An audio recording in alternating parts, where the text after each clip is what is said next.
Tenemos dividido el panel en tres grandes temas. El primero es el desarrollo de la acción el desarrollo de la figura, la acción de tutela de amparo. El segundo es la posición que tienen nuestros panelistas frente a lo que pasa en sus países, de si procede o no la acción de tutela de amparo contra los laudos arbitrales. Y el tercero es, digamos, los pros y los contras de que mediante acción de amparo de tutela se puedan analizar las actuaciones de los árbitros. Entonces voy a hacer una introducción muy breve. El amparo pues es una institución que surge en el derecho mexicano y básicamente es una institución jurídica especializada que pretende garantizar el control constitucional y asegurar la primacía de la Constitución y en especial su Carta de Derechos. En Latinoamérica, casi en todos los países se ha consagrado esta figura que le permite a los ciudadanos exigir por la vía jurisdiccional la protección de sus derechos fundamentales. El amparo actualmente es sin duda alguna el mecanismo más efectivo para garantizar la protección de los derechos fundamentales y se ha convertido, por lo menos en lo que respecta a la experiencia colombiana, en la figura que acerca más a los ciudadanos al derecho. En Colombia el amparo se creó en la Constitución de 1991 y se llamó acción de tutela, y a la fecha realmente ha sido la acción más usada por los colombianos para exigir la protección de sus derechos fundamentales. Como ya advertía, digamos, hace unos momentos, esta revolución, digamos, de la protección de los derechos ha derivado en que vía jurisprudencia se haya permitido la procedencia de la acción de tutela, acción de amparo, contra providencias judiciales y recientemente contra laudos arbitrales. Esto ha generado, digamos, algunos inconvenientes y muchas críticas. Por ejemplo, esta mañana en el primer panel oíamos al doctor William Namen, que cuestionaba que un juez civil del circuito en sede de tutela dejó sin efectos un laudo. Él cuestionaba, digamos, severamente el respeto de las competencias funcionales pues que se estaba viendo bajo este fenómeno. Y por eso pues en este panel pretendemos estudiar esta relación. Voy a hacer una muy breve mención, digamos, a cómo está regulada esta figura en los países que nos acompañan, que son Ecuador, Perú, Costa Rica y por supuesto Colombia, y quiero advertirle pues a nuestros asistentes que en representación de Colombia nos acompañan Juan Jacobo Calderón, quien ha sido magistrado auxiliar de la Corte Constitucional desde hace varios años, y el doctor Luis Eduardo Arellano, quien es árbitro y litigante. Entonces vamos a tener la oportunidad de tener las dos posturas frente a la procedencia de la acción de tutela contra laudos arbitrales. Bueno, en Ecuador, en la Constitución de 2008 se crearon dos figuras: la acción de protección contra actos de cualquier autoridad pública, para la cual es competente cualquier juez de primera instancia según las reglas ordinarias de competencia territorial, y la acción extraordinaria de protección, que procede contra resoluciones con fuerza de sentencia, para la cual es exclusivamente competente la Corte Constitucional. En Perú está consagrada la figura en la Constitución de 1993 y fue desarrollada en el Código Procesal Constitucional de 2004, y aunque la Constitución del 93 dispuso que el amparo no procedía contra normas legales, la jurisprudencia lo ha extendido a cierto tipo de normas que con su aplicación afectan derechos fundamentales. Situación similar ha ocurrido con las resoluciones judiciales que afectan derechos fundamentales como el debido proceso o el acceso a la administración de justicia. La acción de amparo en Costa Rica realmente no está consagrada como acción directamente, sino como un recurso. Eso también es una diferencia que podemos ver en los países latinoamericanos. Unos la consagran como acción, otros como recurso, y al igual que en Colombia, digamos, el recurso de amparo tiene como finalidad garantizar o restablecer el goce de los derechos fundamentales reconocidos en la Constitución, y en Colombia la tutela está consagrada en el artículo 86 de la Constitución Política, también para la protección de derechos fundamentales, y aunque la Constitución guardó silencio sobre la procedencia de la acción de tutela contra providencias judiciales, digamos que vía jurisprudencia se ha admitido esta posibilidad y pues se ha extendido a los laudos. Entonces, habiendo hecho esta introducción, vamos a hacer una primera ronda de preguntas para nuestros panelistas, para que nos cuenten cuáles son las principales causas de violación de derechos fundamentales en los procesos arbitrales. Esto pues porque en principio uno pues pensaríamos que las principales afectaciones se dan frente a los derechos al debido proceso o a la administración de justicia, pero pues también quisiéramos evaluar si habría posibilidad de que haya una vulneración a otro tipo de derechos. Entonces pues podemos empezar con el doctor Sandro Espinosa. Gracias, Ana María, y gracias a la Red Juvenil y a la Cámara de Comercio de Bogotá por la invitación. A ver, Perú tiene muy claro en realidad cuáles son los derechos fundamentales vulnerados que pueden ser vulnerados ante un laudo, y eso está básicamente en la ley de arbitraje de Perú, que básicamente lo que hace y recoge es la ley UNCITRAL. Pero Perú tiene una particularidad, y es algo que quizás vamos a ver con otros panelistas. Perú básicamente busca, en base a sus causales de anulación, vulneraciones a derechos fundamentales relacionados al debido proceso. Eso ha llevado a que hoy en día el Poder Judicial en Perú, no tengo una estadística exacta, pero estoy completamente seguro que más del 80% de las anulaciones de laudo, las causales, es por vulneración al debido proceso. Y cuando hablamos de vulneración de debido proceso en el Perú, es sinónimo de motivación o indebida motivación. Y el estándar del juez peruano, el día de hoy, es bastante riguroso en relación a la motivación. Es decir, para el juez peruano, en realidad con una mentalidad de juez, el árbitro tiene que ser detallista al máximo en cómo resuelve un arbitraje. Y no basta estándares internacionales que más de uno debe conocer acá, en los cuales se requiere a un laudo para que sea correctamente motivado, que tenga estándares mínimos, al menos de motivos. Al menos tengo que saber un mínimo de por qué me diste o no me diste la razón. Y Perú tiene hoy en día ese alto porcentaje por una razón bastante sencilla. Tenemos la particularidad como país que el gran porcentaje de arbitrajes en el Perú es con el Estado, porque el Estado peruano tiene por norma, es una obligación legal del Estado cuando participa en un contrato con un privado, cuando actúa como privado, como contraparte contractual, que los arbitrajes se tienen que ir a arbitraje, que las controversias se tienen que ir a arbitraje. No puede acá, y justo estamos conversando en el almuerzo como en Colombia, que el Estado puede decidir si va a un arbitraje o no. En Perú es obligatorio, no tiene escapada, tiene que irse a arbitraje sí o sí. Eso genera que evidentemente tengamos un mercado riquísimo de arbitrajes en el Perú. Y eso genera a la vez el porcentaje tan alto de anulaciones de laudo que ha tenido el Poder Judicial en el año 2017. Llegamos por primera vez a un porcentaje de 18% de laudos anulados, que es un porcentaje bastante alto a partir de que hubo un cambio, que se lo escuché a Nicolás Rosero, un antes y un después del precedente Cantuarias, en el cual se dieron varias directrices que las voy a mencionar después, que se respetó al arbitraje, su autonomía en relación al Poder Judicial. A partir de eso ha sido el porcentaje más alto que hemos tenido en el año 2017. Y eso se debe a una causal particular también de Perú, particular de la norma de contratación pública en relación a arbitraje, que señala que cabe que un laudo pueda ser anulado, no por las causales que dice la ley de arbitraje según la ley UNCITRAL, que son casi iguales, sino que se inventaron una causal adicional en esa normativa de contratación pública, que señalaba que el árbitro está obligado a primero aplicar la normativa pública, normativa de contratación pública, y luego el Código Civil. Si lo hace al revés, es decir, normativa privada, si lo hace al revés, si no respeta ese orden de prelación, el laudo es nulo.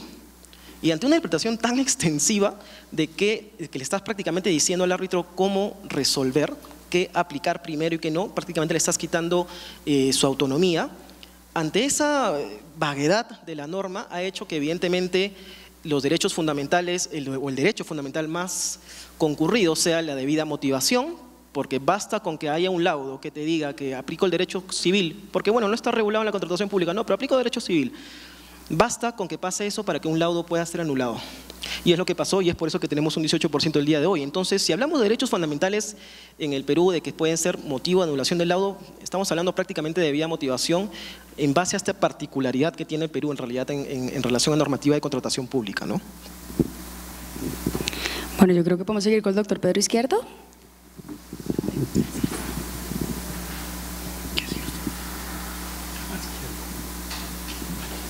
Gracias. ¿Izquierdo? Muchas gracias. Bueno, hablando de violaciones constitucionales en laudos, me ponía yo a pensar qué tipo, porque a ver, lo que todos conocemos son las violaciones de derechos de debido proceso, el derecho a la defensa, y en eso se puede hablar mucho, por ejemplo, con respecto a… que me ha pasado en algún caso,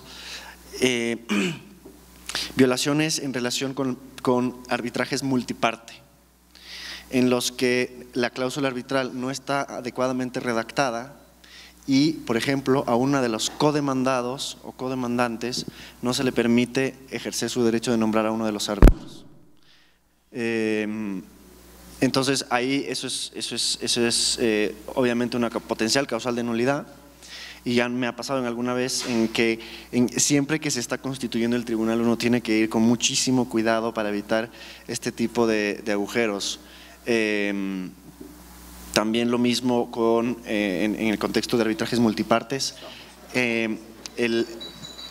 asegurar que cada una de las partes tenga derecho de presentar adecuadamente sus reclamos o sus demandas o sus excepciones. Al mismo tiempo también se pueden dar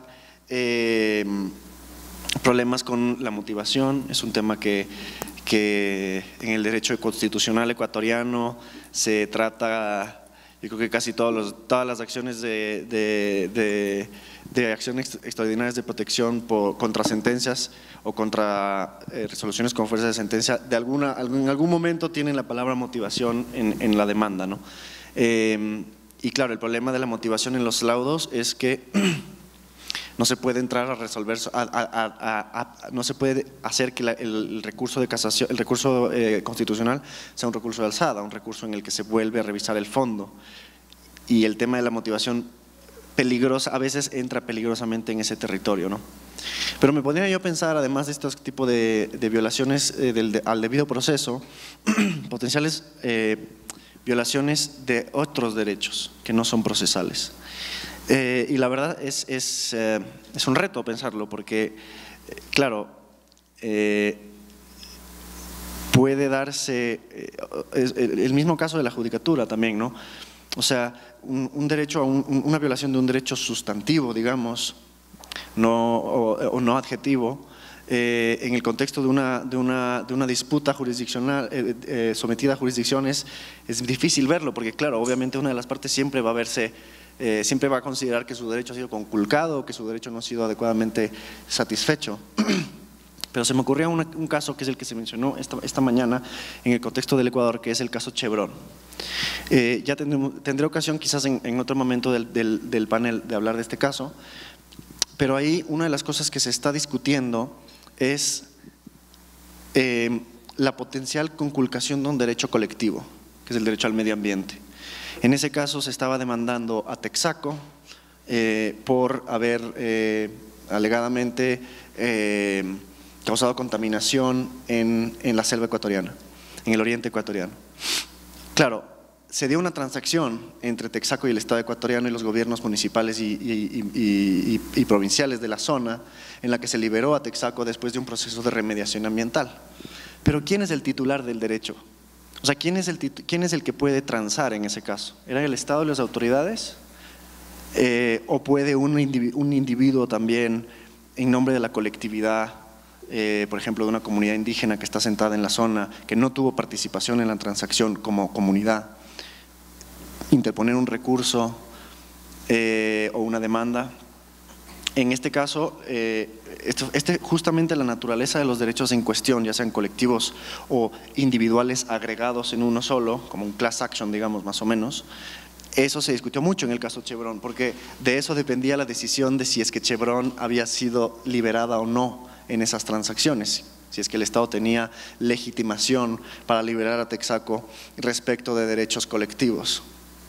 Entonces, se me ocurre, en este caso obviamente esto no se dio dentro del contexto del arbitraje, pero se me ocurre que quizás un arbitraje en el que se esté discutiendo o dirimiendo este tipo de cuestiones que afectan a derechos colectivos y el tribunal decide a favor de uno o de otro, puede haber un tercero, que es la comunidad en sí, que no necesariamente se va a ver representada por los intereses en el conflicto en la disputa arbitral, que vea sus derechos conculcados y por eso mismo interponga una acción constitucional contra el laudo, alegando precisamente la conculcación de ese derecho constitucional, que no es de debido proceso, no es necesariamente de debido proceso, porque obviamente la comunidad, por ejemplo, en este caso, que no es parte del convenio arbitral, realmente no tiene un derecho al debido proceso en este contexto, porque no es parte del convenio arbitral, pero sí tiene un derecho subyacente que se ve afectado por la disposición que el tribunal haga respecto del fondo. Y luego quería mencionarles un caso un poco curioso que tuve yo hace un par de años, Volviendo al tema del debido proceso, es una anécdota extraña. Un arbitraje que tuvimos en el contexto, un arbitraje comercial en un país centroamericano, no el tuyo, otro país centroamericano, donde teníamos un testigo que fue presentado por la contraparte, había sido empleado del demandante, que era mi representado, y tenía en su contrato laboral tenía una cláusula de confidencialidad a perpetuidad. No podía hablar de nada de su trabajo. Pero la contraparte lo puso y hablaba de lo que había sido objeto de ese contrato, ¿no? Entonces nosotros interpusimos una acción, un incidente en el procedimiento diciendo, oiga, este testigo no puede ser oído porque está impedido por la confidencialidad.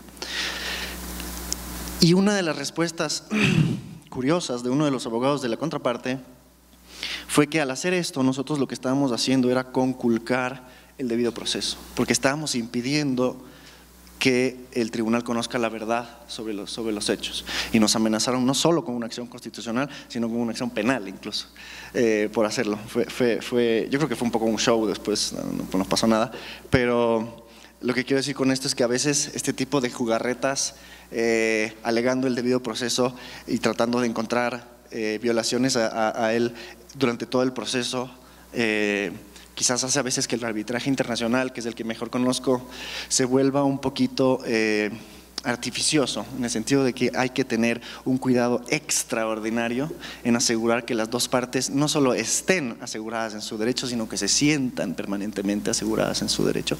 Y por eso muchas veces los tribunales se ven en la necesidad de tener una especial cortesía y cuidado, permitiendo a las partes contestarse y recontestarse y volverse a contestar en todos los incidentes habidos y por haber, para asegurar que todos tengan el derecho a la defensa, ¿no?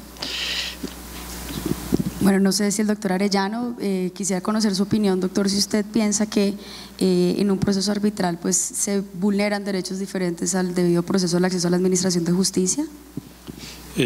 Gracias. Mi nombre es Luis Eduardo Arellano, abogado litigante aquí en Colombia. A ver, Ana María, indudablemente en un arbitraje pueden verse conculcados derechos constitucionales fundamentales diferentes al debido proceso. Eso pues es una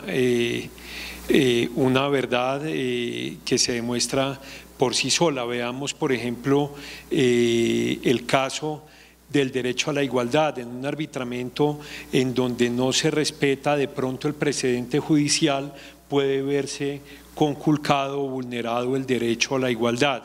En un arbitramiento en donde hay un decreto excesivo, oficioso de pruebas, porque pues como todos sabemos, hay veces los tribunales de arbitramiento suelen ser proactivos en ese decreto oficioso de pruebas, incluso pruebas de orden técnico, cuya práctica puede representar unos costos excesivos para una parte, y entonces esa parte puede alegar de pronto que se le están viendo conculcados algunos derechos fundamentales, entre ellos el derecho a la igualdad, por ejemplo. Pensemos en un decreto de medidas cautelares. Si hay un decreto de medidas cautelares que sea lesivo para los intereses de una parte, después de interponer el debido recurso de reposición y se mantienen las medidas cautelares, pues ahí podrían verse vulnerados derechos fundamentales muy importantes, muy trascendentes: el derecho a la educación, derecho a la vida, incluso derecho a la subsistencia, los derechos que uno quiera. Una negativa también al amparo de pobreza puede conculcar varios derechos de las partes, como el derecho al acceso a la justicia. No obstante la mención de los ejemplos anteriores, yo sí quisiera concluir diciendo que, en mi opinión, y aunque no tengo una estadística a la mano, creo que un alto porcentaje de los derechos que se ven vulnerados en el trámite arbitral desembocan o tienen que ver es con el debido proceso, ¿sí?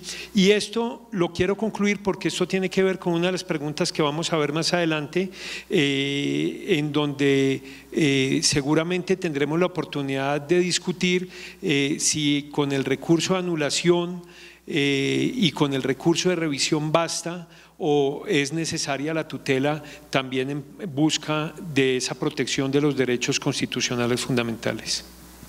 Bueno, entonces quisiéramos conocer la opinión del doctor Mauricio Rapso, que nos cuente un poco cómo funciona en Costa Rica, digamos, si considera que durante un trámite arbitral se pueden vulnerar derechos distintos a los relacionados con el derecho al debido proceso y el acceso a la administración de justicia. Bueno, primero que todo agradecerle a la Red Juvenil de Arbitraje por la invitación y además felicitarlos por este evento tan interesante que reúne no solo a expositores de diferentes países, sino atraer al Poder Judicial a un evento de este tipo por la Cámara de Comercio. Para la experiencia nuestra es sumamente enriquecedor. En Costa Rica esto no es fácil que ocurra y felicitarlos realmente por ese esfuerzo. Derechos fundamentales en Costa Rica que se puedan violar además del debido proceso y los que se han mencionado. Yo quisiera hacer referencia a uno que, bueno, como arbitralista es muy importante y que la Constitución y nuestra Corte Constitucional, la Sala Constitucional de la Corte Suprema de Justicia lo ha reconocido como derecho fundamental, que está en el artículo 43 de la Constitución Política de Costa Rica, que es el derecho de las partes como garantía individual de someter sus conflictos a arbitraje. Ahora se ha hablado un poco de lo que es la constitucionalización del arbitraje, pero en Costa Rica no solo está constitucionalizado, sino que es un derecho fundamental. Entonces, pueden darse situaciones durante el trámite arbitral que se violente este derecho. ¿Cómo? Primero, que se niegue la posibilidad cuando se dio, o admitirla, pero en condiciones no pactadas, o resolver temas fuera del ámbito de aplicación material o subjetivo del acuerdo. Son formas que en Costa Rica, de acuerdo a la propia jurisprudencia de la Sala Constitucional y de acuerdo al artículo 43, es una forma de negar un derecho fundamental, que es el acceso a resolver sus conflictos mediante árbitros, una garantía individual, que también está muy relacionada con uno que ya se mencionó, que es el derecho del acceso a la justicia. Los otros que podría mencionar, bueno, todos los del debido proceso, ¿verdad? Igualdad procesal, derecho de defensa, fundamentación, el respeto a las reglas procesales elegidas por las partes y, bueno, el juez natural también, y algunos casos que han habido en Costa Rica, por ejemplo, que se ha alegado violación a derechos fundamentales por aplicación irretroactiva de una ley. Serían como los más generales. Quisiera resaltar nada más el artículo 43 de la Constitución, que parece que es algo no se ha mencionado y no sé si en los otros países se da, pero en Costa Rica sí está reconocido expresamente tanto por la Constitución como por la jurisprudencia vinculante de nuestra Corte Constitucional. Bueno, teniendo en cuenta que pues, la mayoría de los panelistas realmente ha concluido que en principio los derechos que se afectan, digamos, que se pueden ver afectados durante el trámite arbitral son aquellos relacionados con el debido proceso del acceso a la administración de justicia. Incluso pues el doctor Arellano mencionaba el derecho a la igualdad, pero muy vinculado al debido proceso. Yo quiero preguntarle pues al doctor Juan Jacobo Calderón, hacerle esa misma pregunta, pero vincularla con la siguiente, y es, doctor Juan Jacobo, ¿usted considera que hay otros derechos que se pueden ver afectados durante el trámite arbitral a través de un laudo arbitral? Y aparte pues de esa pregunta, en Colombia, ¿cuáles han sido las causales de procedencia, pues en este caso de la acción de tutela, contra laudos arbitrales? Si nos puede dar como un esbozo de cuáles son esas causales y cuáles son las razones por las cuales se ha admitido la procedencia de esta acción. Listo, gracias Ana María. Buenas tardes. Yo trataría como de decir lo siguiente. Es muy importante distinguir para efectos de contestar la primera pregunta como tres niveles posibles. Antes de eso, decir lo siguiente: la jurisprudencia constitucional en general ha reconocido la posibilidad de amparar el derecho al debido proceso y el derecho de acceso a la administración de justicia. No solamente el debido proceso, sino acceso a la administración de justicia, lo que va a tener una implicación muy importante en el tipo de eventos que hacen posible la procedencia de la acción de tutela contra laudos arbitrales, porque si uno discute que también puede estar en juego el derecho de acceso a la administración de justicia cuando, por ejemplo, un tribunal de arbitramiento decide equivocadamente, sobre la base de que podemos llegar a concluir que decide equivocadamente, pues se abren discusiones sobre qué tipo de causales hacen posible la acción de tutela. Me refiero, Si uno concentrara el análisis en que se viola el debido proceso exclusivamente, uno podría hacer un análisis restringido a decir el debido proceso se desconoce cuando, por ejemplo, se dejan de practicar pruebas, se practican algunas que no procedían, no se decretan otras, o la decisión se encuentra sin motivación, en fin, o se desconoce el precedente que sea pertinente. Pero cuando uno señala que también está en juego el derecho de acceder a la administración de justicia, lo que está diciendo es que los ciudadanos tienen derecho a que los tribunales de arbitramiento decidan conforme al derecho aplicable. Y esto abre una discusión profunda sobre los límites del control constitucional a los laudos arbitrales, porque si la discusión es los árbitros aplicaron correctamente, como se discutió en el caso del Banco de la República, el artículo 1624, esa discusión parece estar más asociada con el derecho de acceso a la administración de justicia que con una interpretación estándar de lo que ordena o de lo que significa el debido proceso.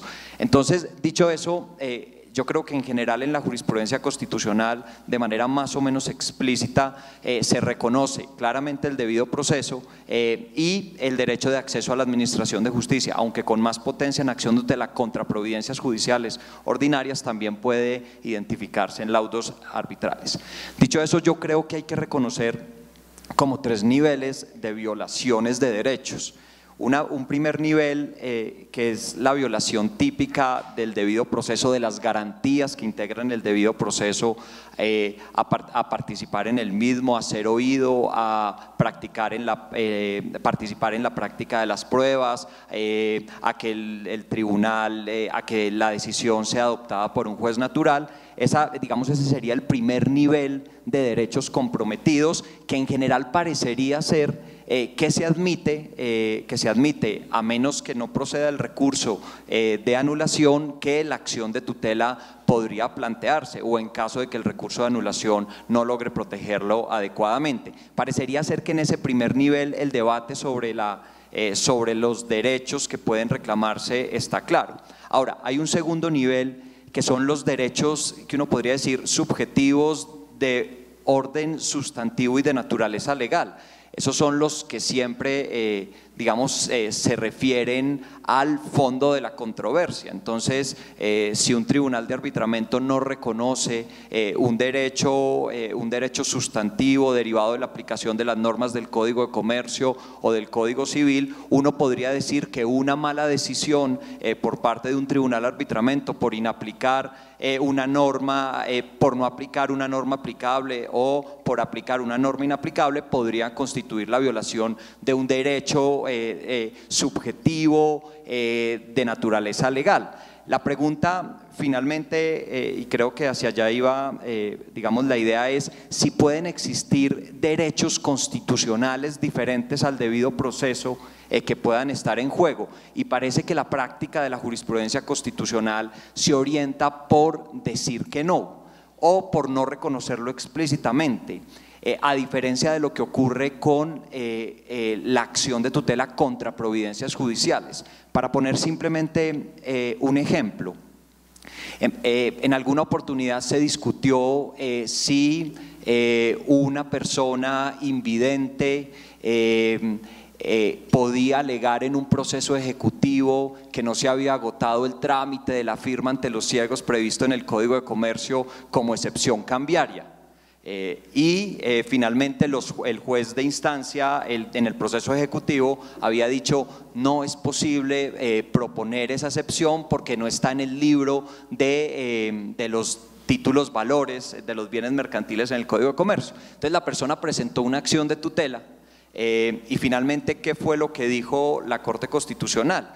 En la primera fase de su argumento dijo: aquí se configuró un defecto sustantivo que constituye una violación del debido proceso, ¿cierto? Entonces, ¿por qué? Porque no se aplicó una norma que era aplicable como excepción cambiaria a la luz del artículo 784 del Código de Comercio. Pero la Corte no se detuvo allí, sino que dijo adicionalmente que estaba ordenado por razones de la cláusula general de igualdad y en particular de la protección especial de los sujetos, aplicar el artículo de la firma ante los ciegos en el caso de los títulos valores, y terminó amparando no solamente el debido proceso como consecuencia del defecto sustantivo, sino que adicionalmente terminó protegiendo el derecho a la igualdad en el sentido de la persona tenía el derecho a que se le aplicara esa disposición, considerando que era un disminuido sensorial. Esto no ocurre en general en la práctica de la jurisprudencia respecto de laudos arbitrales. Entonces, creo que aunque en efecto estén en juego derechos subjetivos de naturaleza legal, cuando se controla acción, cuando se presentan acciones de tutela contra laudos arbitrales a través de la figura en particular del defecto sustantivo, creo que otros derechos son difíciles de reconocer en la experiencia constitucional, por lo menos de los últimos años. Entonces yo creo que para identificar si hay otros derechos en juego en esta materia, creo que uno debería diferenciar entre esos tres niveles: de derecho al debido proceso en estricto sentido, derechos subjetivos de naturaleza legal y derechos constitucionales, para decir que en general los dos primeros siempre están en juego y el último quizás no. Y para resumir brevemente la siguiente pregunta, que esto seguramente lo conocen muchos de ustedes, ¿cuáles son los eventos en los que procede la acción de tutela contra laudos arbitrales? Y en general la línea divisoria entre acción de tutela contra decisiones judiciales y acción de tutela contra laudos arbitrales es muy difícil de identificar, porque parecen ir por la misma línea. Aunque la jurisprudencia constitucional anuncia siempre con mucha fuerza que el control constitucional de los laudos arbitrales se somete a exigencias mucho más agudas desde la perspectiva de la procedencia y de las causales, la jurisprudencia muestra que a pesar de ese anuncio, en principio los controla de manera igual.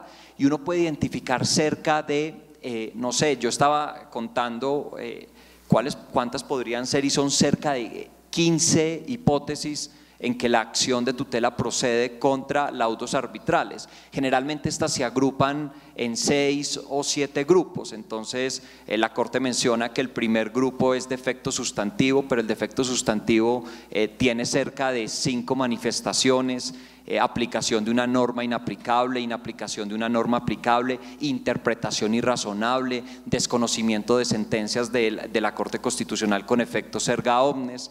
El defecto fáctico, que es como el otro grupo, también se encuentra compuesto por cerca de 4 causales: no practicar una prueba solicitada y pertinente, dar por probado un hecho que no lo está, no dar por probado un hecho que lo está, interpretar razonable y irrazonablemente, el material probatorio.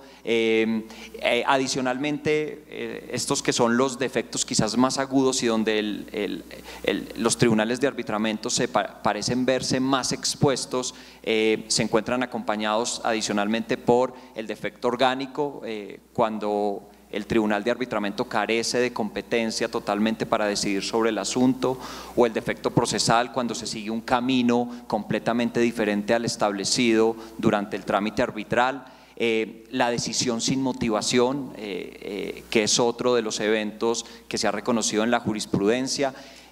La violación directa de la Constitución, aunque hay sentencias en que la Corte no anuncia ella como una causal independiente. En el caso, por ejemplo, del Banco de la República, esa fue una hipótesis que jugó en buena medida porque estaba, dijo la Corte, en juego la aplicación de los artículos 370, 371 sobre las funciones del Banco Central. Y adicionalmente existen otras, como la violación del precedente, que en relación con la violación del precedente hay que examinarlo con cuidado, porque hay que distinguir entre el precedente de la Corte Constitucional, por ejemplo, manifestado a través de la jurisprudencia en vigor o decisiones de la Sala Plena, del precedente de otros altos tribunales. Porque respecto de la jurisprudencia en vigor o de las decisiones de la Sala Plena no existe ninguna razón que le permita al juez o al tribunal de arbitramiento separarse. en general respecto de los precedentes establecidos por otros tribunales, sí se permite cumplir la carga de transparencia y la carga de argumentación. Así parece ser la jurisprudencia de la Corte. Y uno podría también identificar, hay otros dos eventos que a veces van por un evento adicionalmente que puede ir por el defecto procedimental, que es el denominado exceso ritual manifiesto o el desconocimiento de la cosa juzgada constitucional, que a veces la Corte lo trata como una modalidad de defecto sustantivo. Entonces, si uno suma todo eso, son cerca de 14 o 15 hipótesis que harían procedente la acción de tutela, no las 4 o 5 que suelen anunciarse a través de los grandes grupos de defecto sustantivo, defecto orgánico, fáctico y procedimental, en fin. Bueno, doctor, muchas gracias.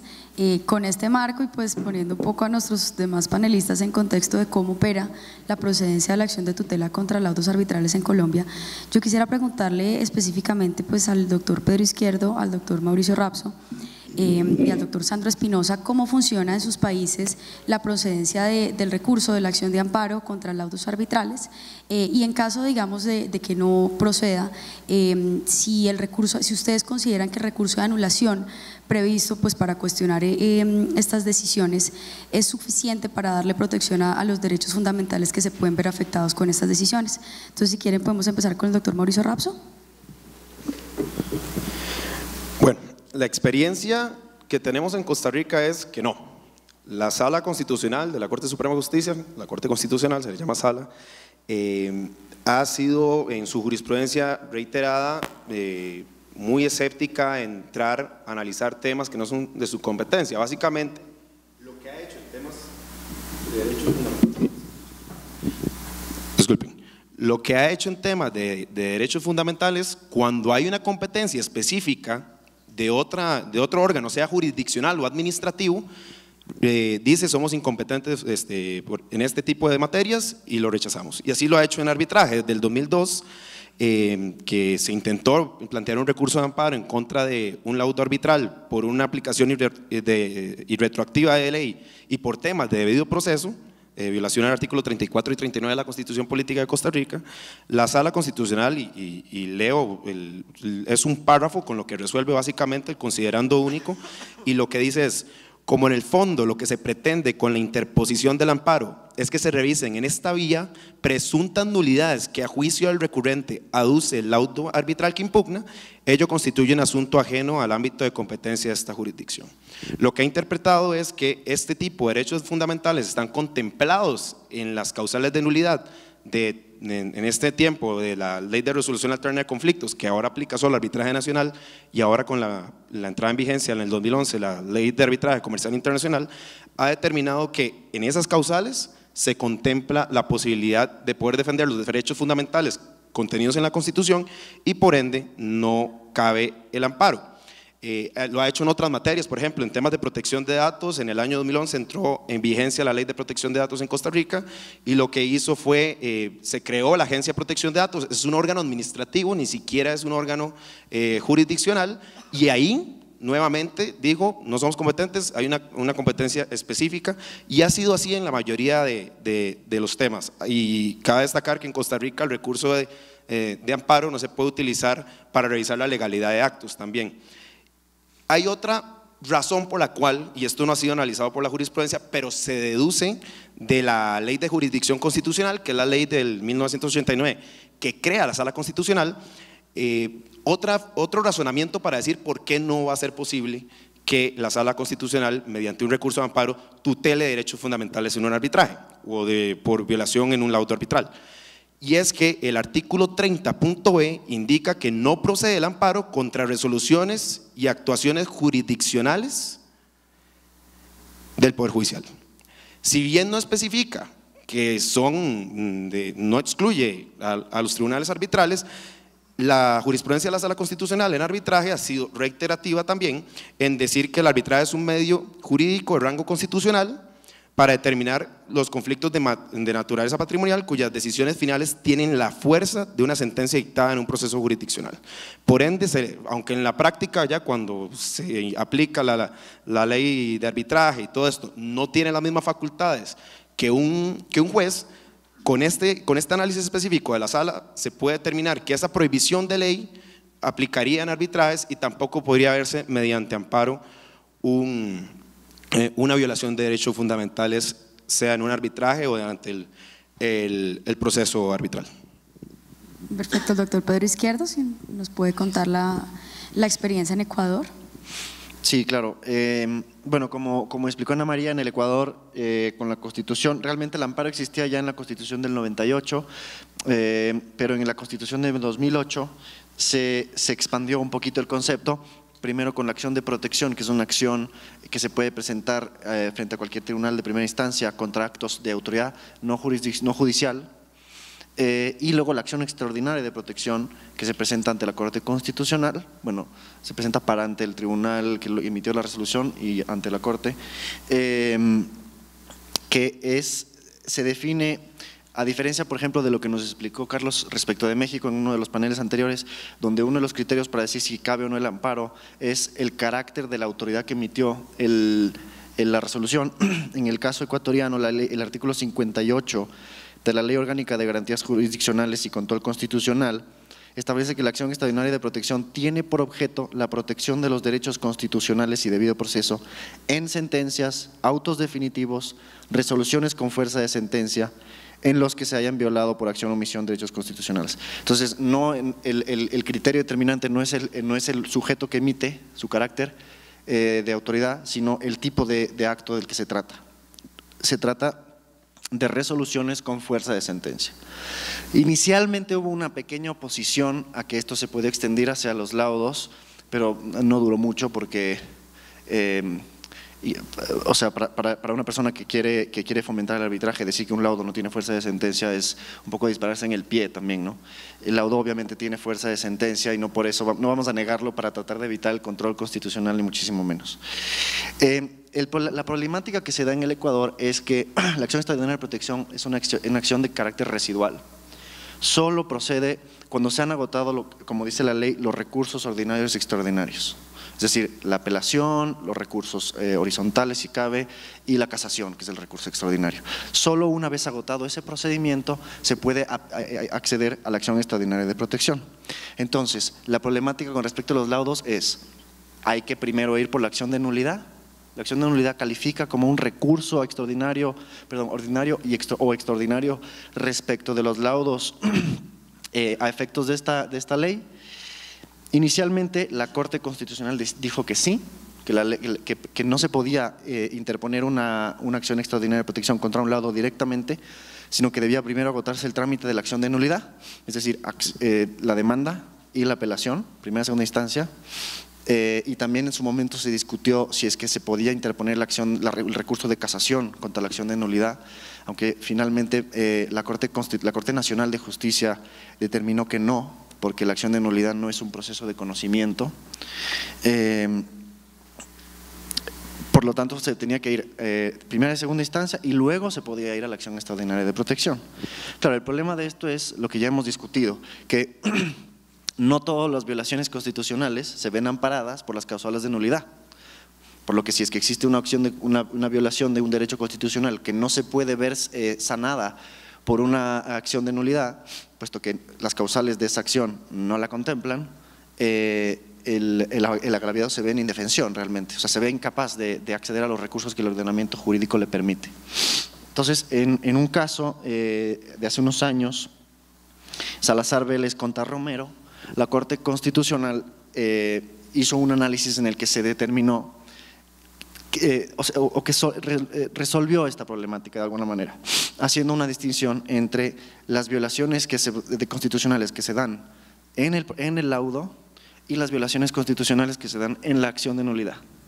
La acción extraordinaria de protección cabe contra los dos. ¿Por qué? Porque en los dos casos la resolución que termina el procedimiento es una resolución con fuerza de sentencia, pero no se puede por ello evitar el carácter residual de la acción. Entonces es necesario hacer un análisis para determinar si en el caso de un laudo, si es que hay que ir primero a la acción de nulidad o no, viendo el tipo de derecho que se está buscando amparar. Si es un derecho cuya protección está contemplada en las causales de la nulidad, entonces es preciso ir por el proceso de nulidad. Caso contrario, se puede ir directamente a la Corte Constitucional.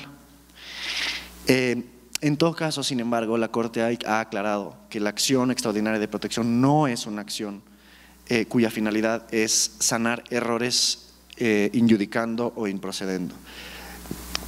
O mejor dicho, ese no es su objeto principal. Su objeto son las violaciones de derechos consagrados en la Constitución.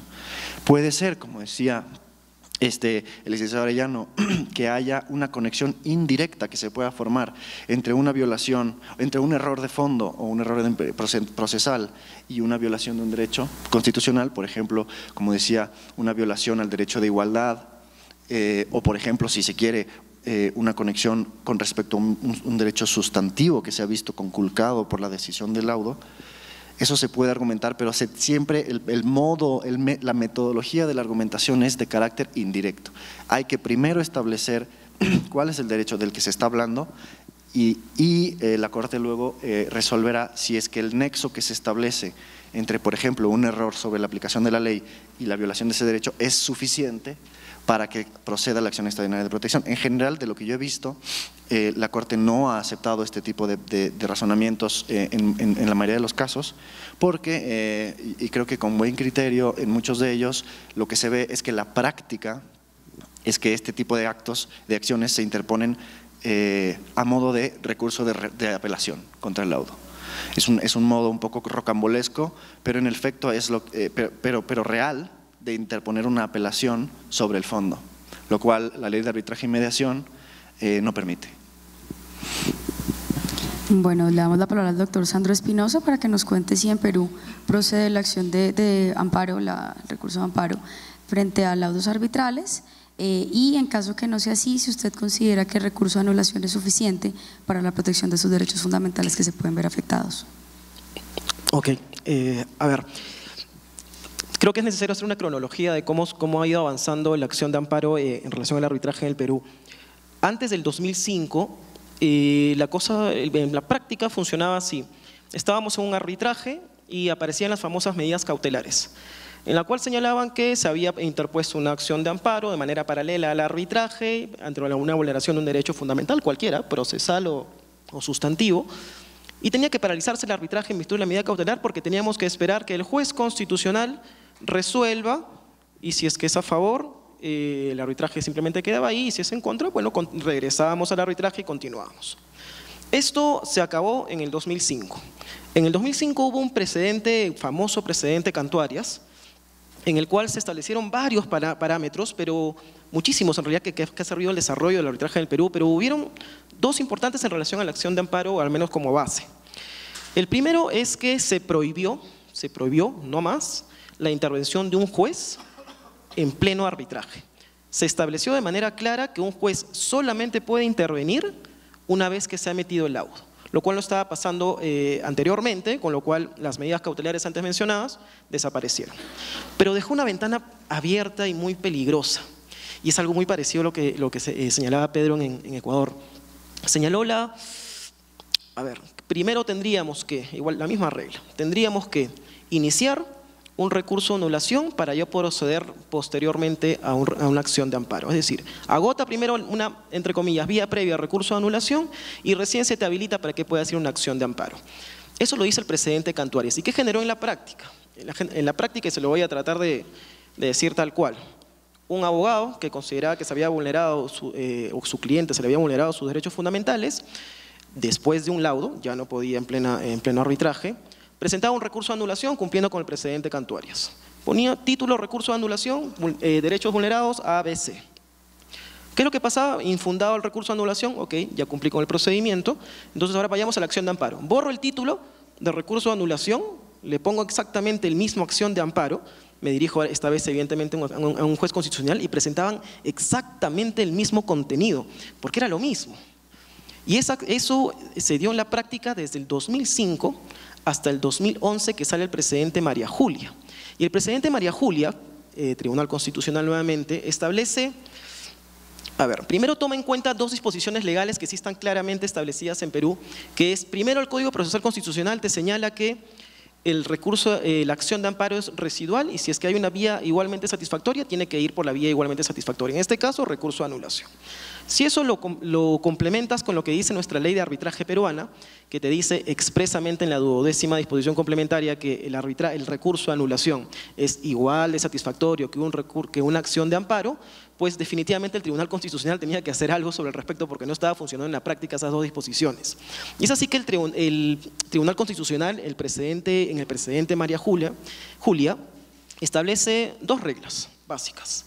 La primera es que no puedes ir a una acción de amparo, y ahora sí lo establece, no deja una ventana tan abierta, luego, o mejor dicho, antes de ir a un recurso de anulación, tienes que agotar previamente el recurso de anulación, pero si es que ya lo agotas y te animas aún así a ir a una acción de amparo, solamente lo puedes hacer en 3 supuestos. El primero es que el árbitro haya vulnerado o ha ido en contra de un precedente vinculante del Tribunal Constitucional. La segunda es que el árbitro haya aplicado indebidamente el control difuso. Y la tercera, que es la más importante y la que más ha tenido práctica en el Perú, que es cuando un tercero que no ha sido parte en el arbitraje es afectado en sus derechos fundamentales a partir del laudo. Entonces, ¿y por qué se establece esta tercera excepción? Porque habían casos en el Perú, y eso es algo contextual, y es algo eran de las noticias día a día, hay en el Perú un famoso clan Orellana, en el cual la dinámica era de estos estafadores, básicamente era quitarles propiedades a la gente sin que ellos se den cuenta. Establecían o simplemente simulaban arbitrajes respecto a la propiedad de arbitrajes entre A y B para quitarle la propiedad a C. ¿Qué es lo que sucedía? Que el laudo salía, bueno, la propiedad ahora es de B, y cuando lo querían escribir en registros públicos y lo hacían, bueno, evidentemente fraudulentemente, C venía, oye, ya no tengo mi casa, ¿qué pasó con mi propiedad? Y básicamente que esto fue sistemático, y realmente sistemático, fue escandaloso en Perú, es que se establece esta tercera causal. Entonces, por suerte, y lo digo por suerte, la regla general es que la acción de amparo no procede en Perú. No procede salvo 3 casos específicos que ya los mencioné. Los 2 primeros casos no hay hasta ahora no hay jurisprudencia sobre el respecto, nadie lo ha, creo que no ha habido ningún árbitro que se haya animado a ir en contra de un precedente constitucional, ni tampoco un árbitro, creo, salvo un caso, recuerdo que se ha animado a hacer control difuso. Los 2 primeros casos no existe que haya llegado un juez constitucional. El tercero sí existen casos bastante interesantes, pero lo guardo para la parte casuística de la mesa. Doctor Espinosa, también un poco a petición del público, quisiera consultarle si en Perú ha habido algún pronunciamiento sobre la procedencia de acción de amparo frente a laudos que se hayan emitido en sede de un tribunal arbitral internacional. No hay caso, para serte sincero, Ana María, la casuística de acción de amparo a partir del precedente María Julia es escasa. Básicamente hay 2 casos bastante sonados que los voy a mencionar después, pero en relación a arbitraje internacional, no hay. La misma pregunta quería decirle al doctor Izquierdo, si de pronto en Ecuador ha habido algún pronunciamiento sobre la procedencia del amparo frente a laudos en sede de arbitrajes internacionales. La verdad yo no lo conozco, no me sorprendería de que sí lo hubiera. En principio la ley de arbitraje y mediación aplica también a los arbitrajes internacionales en el Ecuador, por lo que la acción de nulidad, por ejemplo, prevista en esa ley puede perfectamente interponerse contra un arbitraje internacional con sede en el Ecuador. Ahora, un arbitraje, quizás esa es la distinción que habría que hacer, un arbitraje con sede en el Ecuador, un arbitraje internacional con sede en Quito, por ejemplo. En ese caso la conexión con la jurisdicción local es más clara y podría interponerse quizás la acción de nulidad y desde luego y también y si esa procede con una razón la acción extraordinaria de protección. En el caso de un arbitraje internacional que no tiene sede en el Ecuador pero que afecta bienes en el Ecuador o que afecta a individuos o sujetos en el Ecuador, la verdad lo tendría que analizar porque la conexión ahí es más tenue. Por ejemplo, en el contexto de una acción para ejecutar el laudo, lo que se podría es denegar la ejecución, pero una acción constitucional directamente contra un laudo dictado en el extranjero, que yo sepa, eso no se ha intentado. Bueno, quisiera darle ahora la palabra al doctor Luis Eduardo Arellano y preguntarle ¿cuál considera él que es la efectividad del recurso de anulación frente a los laudos arbitrales para la protección de derechos fundamentales? Y atarlo un poco a la siguiente pregunta, y la siguiente pregunta está relacionada a ¿cuál es el mecanismo de protección de derechos fundamentales que se pueden ver afectados en el curso de un trámite arbitral? No necesariamente en el laudo, digamos que ya hemos oído a nuestros panelistas pues hablando que principalmente se usa la anulación, porque la anulación, digamos, varias de las causales comprenden la protección al derecho al acceso a la administración de justicia, sobre todo relacionado también al derecho al debido proceso, pero pues cabe la posibilidad de que en un trámite arbitral se afecten derechos fundamentales en etapas distintas al laudo. Entonces pues quisiera, de una vez adelantándome a la siguiente pregunta, saber, digamos, qué mecanismos, si no es la acción de amparo, existen en sus países para darle protección a esos derechos fundamentales. Y pues la primera pregunta que le haría al doctor Arellano, unida a esta, es si él considera que en Colombia el recurso de anulación es suficiente para la protección pues, de los derechos fundamentales del acceso a la administración de justicia y al debido proceso frente a los laudos. Gracias, Ana María. Yo voy a empezar por la segunda pregunta que hiciste, y es que evidentemente así como a lo largo de un proceso judicial ante la justicia ordinaria puede haber acción, puede presentarse la acción de tutela no solamente contra la sentencia sino contra todos los autos que dicte el juez.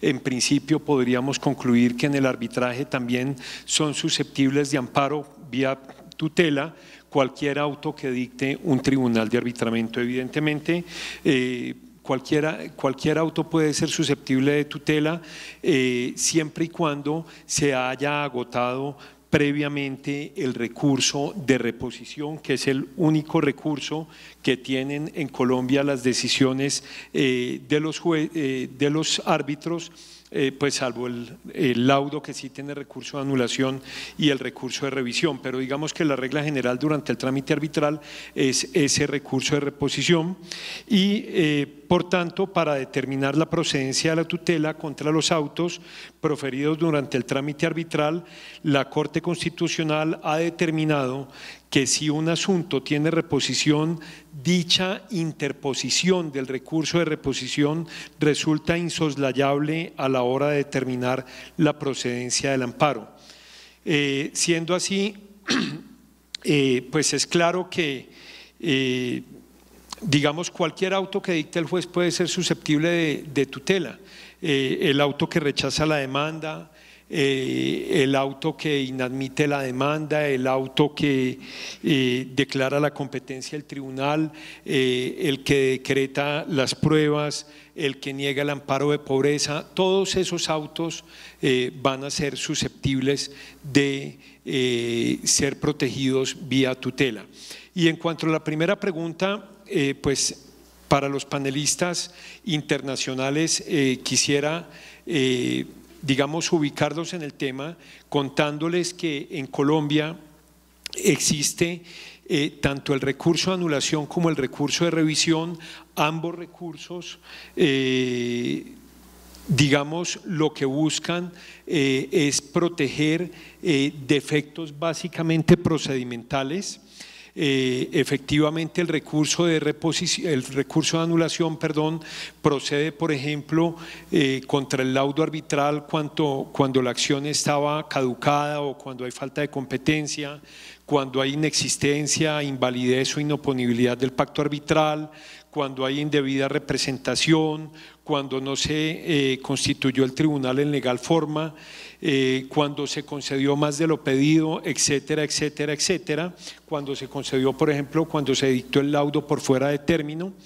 Y el recurso de revisión que procede no solamente contra el laudo, sino también contra la sentencia fruto de ese recurso de anulación, también procede por temas netamente procedimentales, como por ejemplo haber aparecido después del laudo documentos que hubiesen variado la decisión o haberse declarado falsos documentos en los que se fundamentó la decisión o haberse basado el laudo en testimonios de personas que posteriormente fueron condenadas por falso testimonio, o cuando el laudo, por ejemplo, fue producto de violencia, etcétera, etcétera, etcétera. Pero para contestar la pregunta de manera concreta que hace Ana María, y aclarando que yo soy abogado litigante, y eso puede explicar un poco la apreciación que voy a dar, es que soy absolutamente consciente, ¿sí?, de que el recurso de anulación y el recurso de revisión, Ana María, tienen una finalidad diferente a la tutela, ¿sí? Tanto el recurso de anulación como el recurso de revisión buscan proteger las actuaciones arbitrales de hierros procedimentales. Y el recurso, o mejor, la tutela, pues lo que busca es proteger derechos constitucionales fundamentales. Es decir, ambos tienen finalidades diferentes, pero no obstante la respuesta anterior, yo creería que si uno sostiene que la tutela en un 90% o seguramente en un porcentaje más elevado que ese procede para la protección del debido proceso, y con el recurso de revisión y con el recurso de anulación se está protegiendo también el debido proceso, yo creo que es la hora, a pesar de la loable finalidad de que tiene la tutela en el país, pero yo creo que es la hora de irle cerrando un poco el paso a la tutela en materia arbitral, porque es que se nos está convirtiendo que todas las actuaciones de los árbitros prácticamente podríamos sostener que hoy tienen una segunda instancia a través de la revisión del defecto sustantivo, del defecto fáctico por parte de los jueces de la República de Colombia. Entonces, eso lo dejo para comentarlo en otra de las preguntas del panel, pero eso en dos palabras nos está haciendo perder competitividad y nos está haciendo perder seguridad jurídica en el país. Bueno, muy en línea con la intervención del doctor Arellano, yo quisiera hacerle la palabra a Juan Jacobo Calderón, pues con la pregunta que ya había planteado, y es si pues debe proceder la tutela contra otras actuaciones desarrolladas durante el trámite arbitral, pero adicionalmente quisiera, doctor Calderón, que nos contara cuál debería ser, digamos, el pronunciamiento de la tutela se centra, digamos, sobre la protección de derechos fundamentales, pero al momento de tomar decisiones, por ejemplo en el caso que usted mencionaba del Banco de la República, o en casos en donde se ha fallado una acción de tutela en actuaciones diferentes al laudo, se ordena, digamos, a un tribunal que tiene una competencia temporal, digamos, volverse a pronunciar sobre dicha actuación o volver a conformar, digamos, un nuevo tribunal, como en el caso del banco, pues para que se pronuncie nuevamente, pues para que profiera un laudo de conformidad, digamos, con la sentencia de la Corte. Entonces, ¿en qué medida, digamos, la procedencia de la acción de tutela puede llegar a afectar un principio fundamental del arbitraje como la voluntariedad, como la temporalidad, digamos, de la función de administrar justicia que tienen esos particulares? Ok, yo diría lo siguiente. Antes quisiera complementar algo de la primera intervención, porque me concentré un poco en los eventos específicos de procedencia en relación con el fondo del laudo arbitral. Igual que lo decían varios colegas de otros países, la acción de tutela contra decisiones arbitrales está sometida, digamos, a exigentes requisitos de procedencia. En primer lugar, un requisito básico de inmediatez: la acción de tutela tiene que presentarse en un término razonable después de adoptada la decisión arbitral. En segundo lugar, tienen que haberse agotado los mecanismos disponibles antes de plantear el debate ante la jurisdicción constitucional. Esto implica una prohibición de plantear un debate prematuro ante los jueces de tutela. Primero hay que agotar las instancias, bien sea ante el mismo tribunal o a través de los recursos disponibles. Es muy importante en este requisito adicionalmente la obligación que tienen las partes de plantear los asuntos constitucionalmente relevantes durante el trámite arbitral.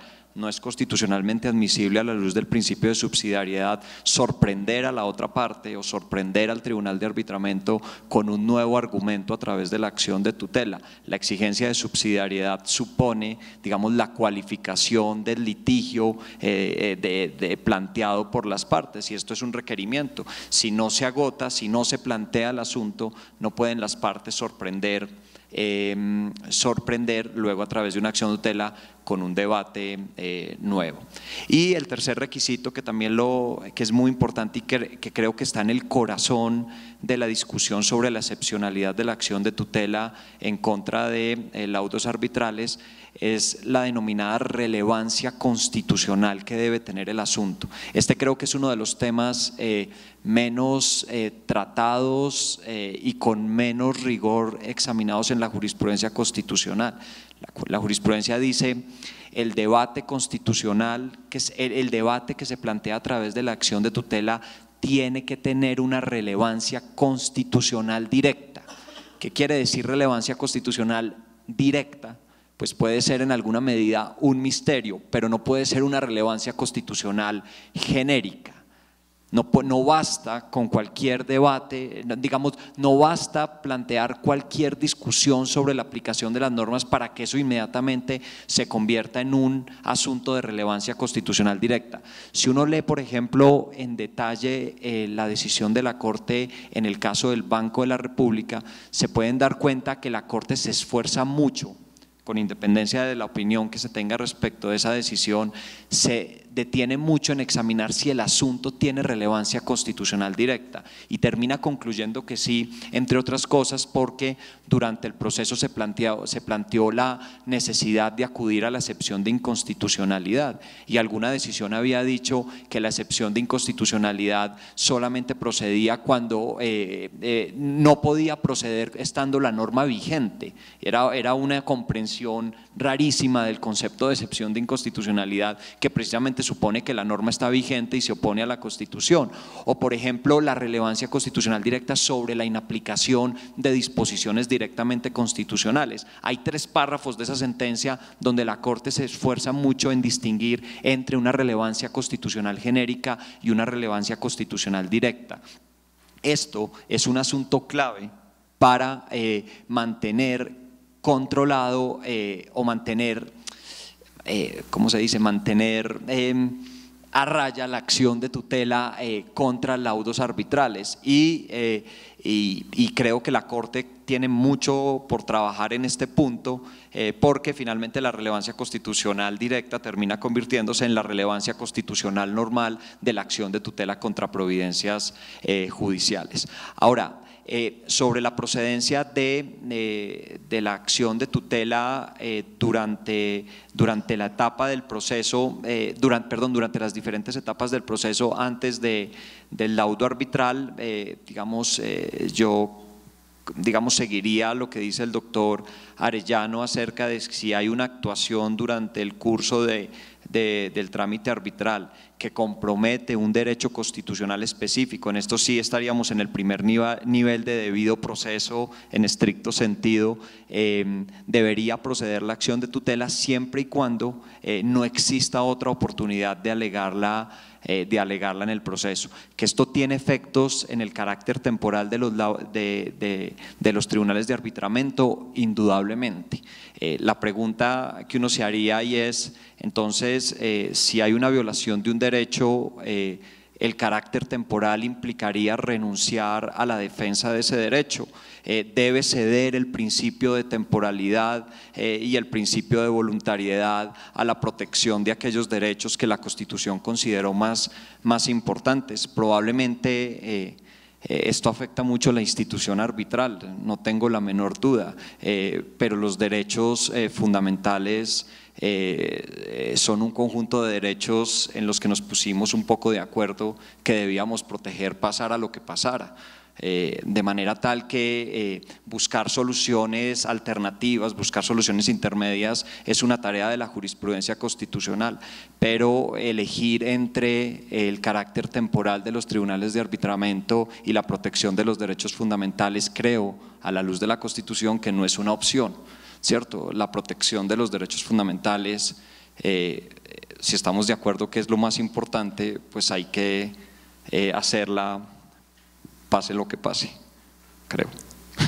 Bueno, ya estamos un poco cortos de tiempo, pero entonces quiero hacerle la última pregunta a nuestros panelistas internacionales, muy atado a la pregunta que le plantea al doctor Arellano, el doctor Juan Jacobo.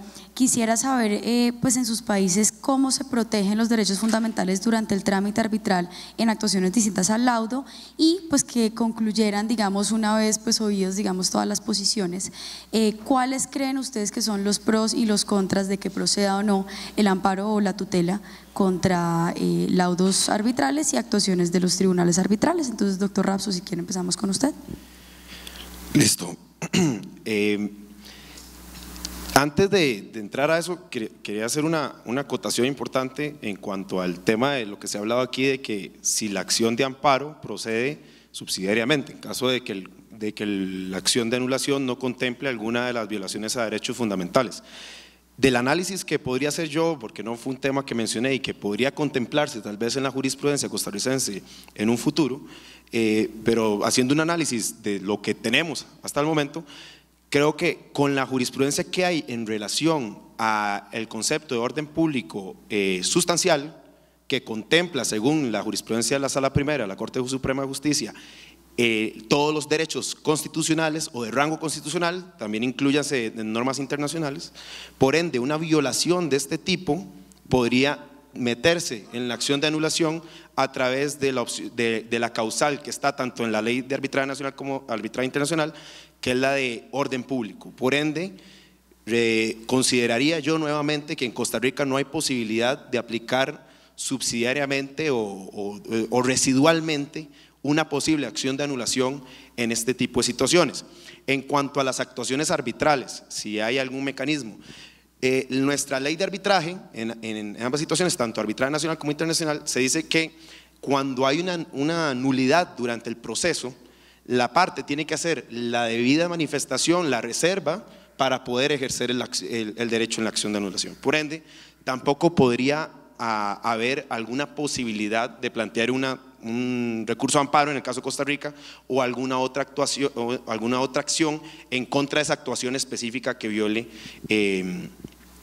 los derechos fundamentales. Se me ocurría tal vez, que sería algo interesante y que lo mencioné porque bueno, es otro de los campos que me dedico, que es en tema de protección de datos, alguna violación a protección de datos, ver si la Agencia de Protección de Datos estaría dispuesta a a reconocer algún reclamo derivado de un arbitraje por algún tema de intimidad o de confidencialidad que no ha sido analizado por nuestra agencia, que podría ser una opción, pero a nivel de jurisprudencia, sala constitucional, y de acuerdo a lo que dicen nuestras leyes de arbitraje, tanto en arbitraje doméstico como internacional, no sería posible.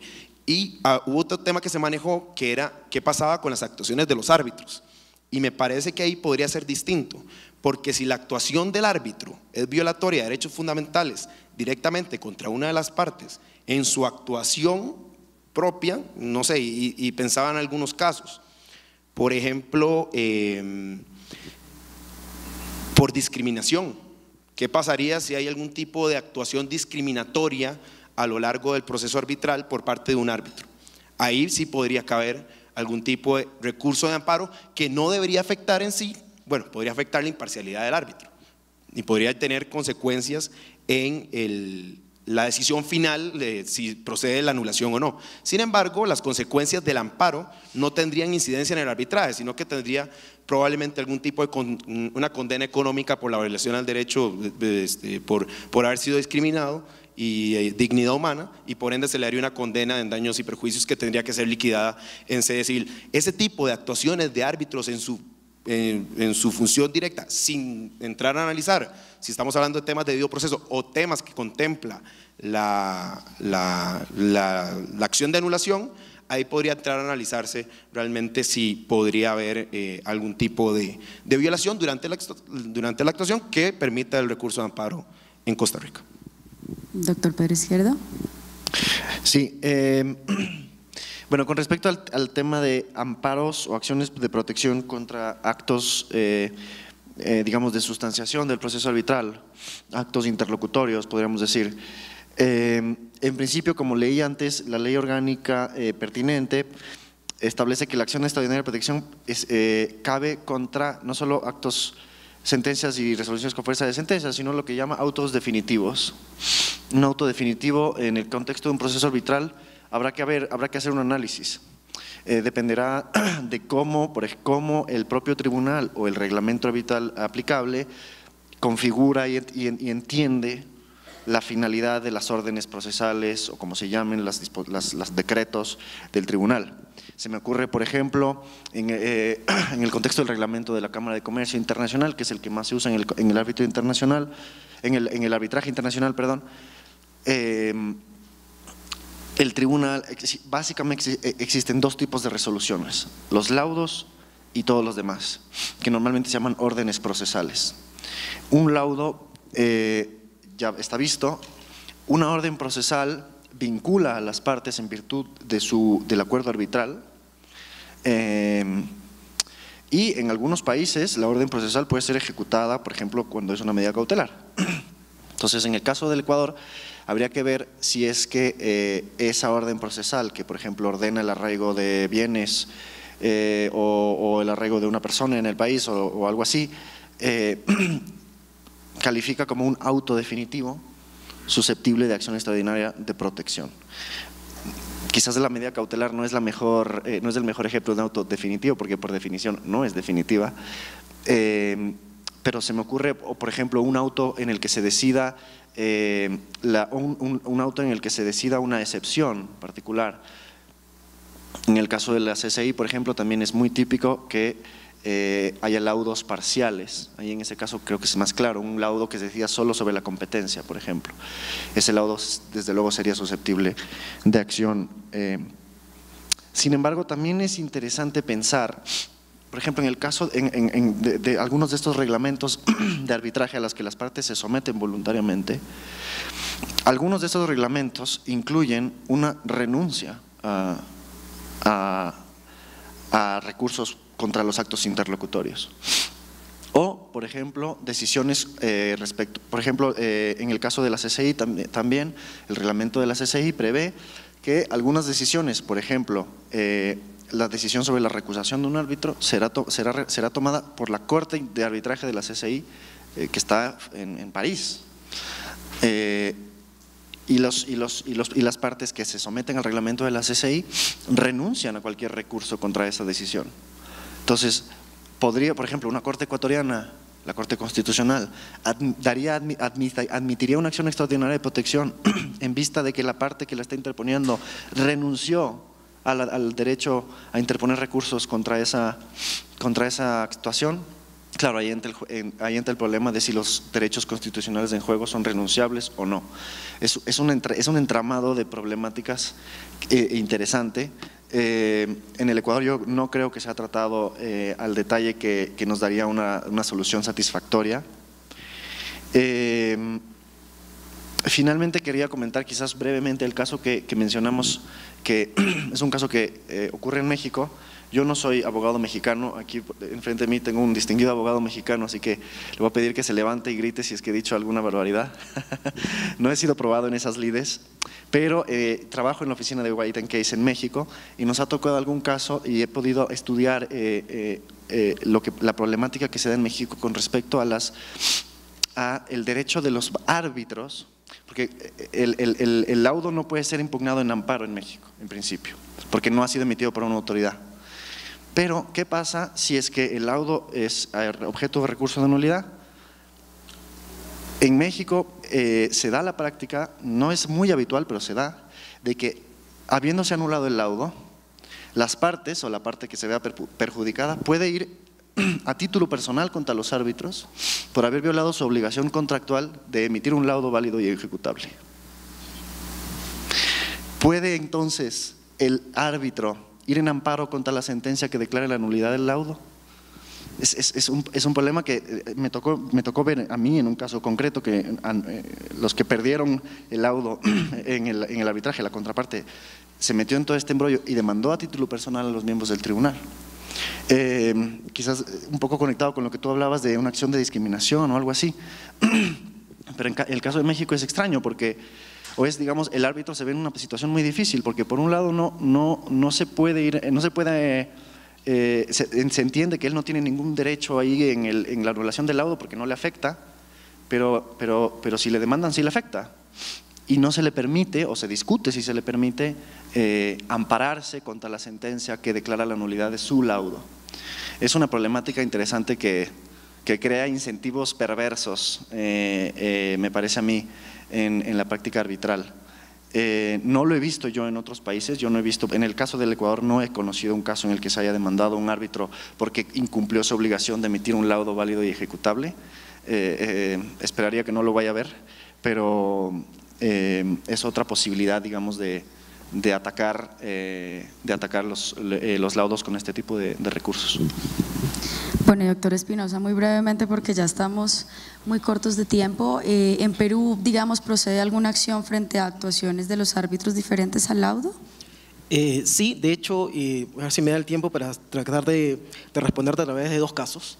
En Perú, a ver, dos casos muy sonados. El primero fue consorcio HK contra el organismo que regula las contrataciones con el Estado, que simplemente este organismo a grandes rasgos se encarga de sancionar a los contratistas que se comportaron mal cuando contrataron con el Estado. El caso fue bastante simple. OCE, que se llama este organismo, sanciona a un consorcio, AB. Lo sanciona porque se le había resuelto el contrato y lo suspende con 20, 22 meses para que no puede contratar con el Estado en ese tiempo. Sale una resolución, sancionado. ¿Qué es lo que hacen creativamente los dos consorciados? Creativamente entre comillas en realidad. Consorcio A, mejor dicho, empresa A demanda a empresa B para ver quién tenía la responsabilidad por la resolución del contrato con el Estado.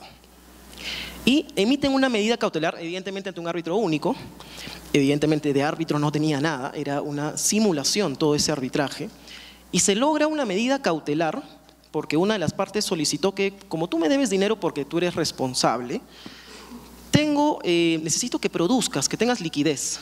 Entonces, como estás sancionado, no, voy a pedir una medida cautelar para que se te levante esa suspensión ordenada por un organismo del Estado y puedas producir y me puedas pagar.